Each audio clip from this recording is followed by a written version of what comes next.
مسلمان ہوں، فرقے کے اعتبار سے شیعہ ہوں. شیعوں کے جو رہنما ہیں وہ چاہے حضور کی شکل میں ہوں یا مولا علی کی شکل میں ہوں، انہوں نے مسلمانوں کو ملائے رکھنے کے لیے قربانی دی ہے، لڑانے کے لیے قربانی نہیں دی ہے. میرا بھی مسلک یہی ہے، میں بھی یہی چاہتا ہوں کہ سب مل کر رہیں. اسی پر میری پوری زندگی گزری ہے. اب میں یہاں جو ہمارے مرجع تقریر جن کی میں تقریر کرتا ہوں، آیت اللہ سیستانی، آپ نے نام ضرور سنا ہوگا، بہت بڑی شخصیت ہے. ان کو جب معلوم ہوا کہ میں آیا ہوں تو انہوں نے اپنا گھر بالکل معمولی، میرا گھر بھی ان سے بہتر ہے، اپنے یہاں بلایا اور سب کو ہٹا دیا. میں سمجھ گیا کوئی خاص میسج ہے. میں نے کہا سرکار فرمائیے، بس میری تقریر ختم ہو رہی ہے. ان کا تم جا کر ہندوستان کے مسلمانوں کو اور خاص طور پر شیعوں کو میرا سندیش دے دو، میرا پیغام دے دو. شیعوں کو خاص طور پر پیغام دے دو اور عام مسلمانوں کو دے دو کہ وہ آپس میں لڑیں نہیں. ایسی باتیں نہ کریں کہ جس سے ایک دوسرے کی دل آزاری ہو. سب آ گیا اسی کے اندر. تو میں نے کہا حضور بھائی سن لیجیے گا میرے بھائیوں، لیکن ہم بھی اس لیے آپ کو بھائی کہہ رہے ہیں، بھائی سے بڑھ کر کوئی لفظ نہیں ہوتا. تو میں نے کہا حضور میں سنیوں کو کیا کہوں، میں ان کو اپنا بھائی کہوں؟ اور ان کا ہرگز نیور سنیوں کو اپنا بھائی نہ کہو، سنیوں کو اپنا بھائی نہ کہو، سنیوں کو اپنا بھائی. تو میں نے کہا پھر کیا کہوں؟ کہا بھائی نہ کہو، اپنی جان کہو. بھائی نہ کہو، اپنی آتما کہو.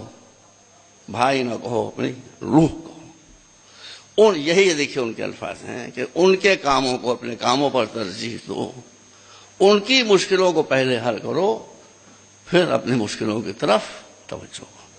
میں نے کہا دوسرا میسج، محمد صاحب چلے گئے. انٹر کنیکٹڈ دونوں چیزیں. دیکھیے عالم کبھی لڑے گا نہیں، جاہل کبھی لڑائی سے بچے گا نہیں.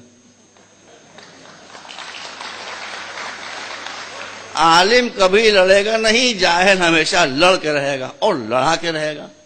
بس میں آخری بات کہہ رہا ہوں، آپ سب مسلمان ہیں، آدھے مسلمان تو سوامی جی بھی ہو گئے،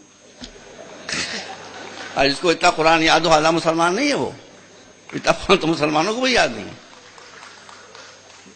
تو میں عرض کر رہا تھا آپ کے سامنے، اسلام چاہتا ہے کہ سب مل کر رہیں، مگر میں نے کیا کہ جاہل بغیر لڑے نہیں رہ سکتا ہے. اس لیے ایک عالم دین کا، بھائی شاہ صاحب اللہ کو سلامت رکھے، ایک عالم دین کا، آپ سوچ سکتے ہیں کہ ایک عالم دین جو پگڑی باندھے ہوئے بڑی سی داڑھی رکھے وہ یہ بات کہے گا؟ کہا ہندوستان کے مسلمانوں کو جا کر میرا میسج دے دو کہ وہ ماڈرن ایجوکیشن کو ٹاپ پرائرٹی دیں. یہ ایک عالم دین کا، آپ اسے چیک کر لیجیے. انہوں نے مجھے حکم دیا کہ میں بات سننی اور شیعوں سب تک پہنچاؤں. ماڈرن ایجوکیشن کو ٹاپ پرائرٹی دیں، اس لیے کہ ایجوکیشن از پاور. جس کے پاس پاور نہیں ہوتی اس کو زمانہ نوچ کر کھسوٹ کر ختم کر دیا کرتا ہے. تو میں نے کہا دینی تعلیم حاصل نہ کریں، کہ تم دینی تعلیم کا مطلب ہی نہیں سمجھتے ہو. سن لیجیے، مجھ سے کہو، میں قبول کرتا ہوں. کہا تم دینی تعلیم مطلب ہی تم سمجھتے ہو کہ کوئی مدرسے میں جائے گا تو دینی تعلیم حاصل کرے گا، کوئی یونیورسٹی میں آئے گا تو دنیاوی تعلیم حاصل کرے گا. یہ نہیں ہے. سبجیکٹ، کیا پیاری بات کہی، سبجیکٹ سے دین اور دنیا کا فرق نہیں کیا جاتا، نیت سے کیا جاتا ہے. کوئی بھی نالج ہو، اگر اس کے ذریعے تم ایکسپلائٹیشن کر رہے ہو لوگوں کا، چاہے وہ قرآن کی تفسیر ہو، چاہے حدیث ہو یا کچھ ہو، اگر تم اس سے لوگوں کا شوشن کر رہے ہو، ایکسپلائٹیشن کر رہے ہو، وہ دنیا ہے. سائنس ہو، ٹیکنالوجی ہو، اس سے دنیا کی مصیبتیں دور کر رہے ہو تو دین ہے، دنیا نہیں. اس لیے میں نے اپنے مرجع تقریر کا پیغام آپ تک پہنچا دیا.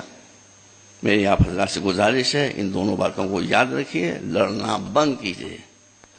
یہ جو ہم کہہ رہے ہیں کہ شیعہ سنی ایک ہو جائیں، سوامی جی آپ کرپا کر کے ہماری بات سنیے.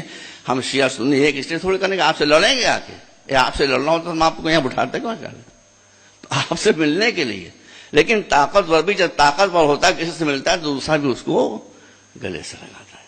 اس لیے فرسٹ پرائرٹی یہ ہے کہ آپ سارے مسلمانوں میں ایکتا پیدا کریں، کسی کے اگینسٹ نہیں، بلکہ فرسٹ اسٹیپ ٹوارڈز ہندو مسلم یونیورسٹی، انٹرفیتھ. اور دوسری بات یہ ہے کہ آپ سب کو آج کے زمانے میں اگر عزت حاصل کرنا ہے، سمان پراپت کرنا ہے، تو ماڈرن ایجوکیشن کو ٹاپ پرائرٹی دینا ہوگی. دیر از نو وے آؤٹ. یہ بات آپ اچھی طرح سے اپنے ذہن نشین کر لیں. والسلام علیکم ورحمۃ اللہ وبرکاتہ.